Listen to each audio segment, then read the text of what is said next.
Hi, this is Amber with WaveRez, and today we're going to go over our cancellation email. So to get to that, we would go into the left-hand side, find emails. It's going to take us to confirmation by default. We'll just move over to cancellation to get to that particular email settings. We have the subject line at the top where you can edit the subject. It is set by default.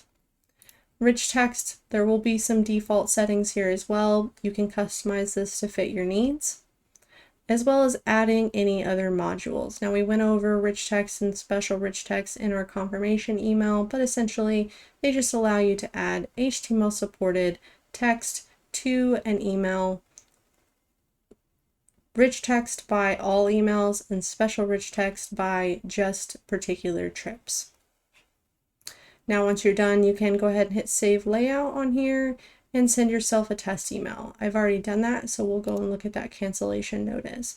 So here's that cancellation notice. It has the company logo, order information, just the order number and name in this case, because we don't have that added.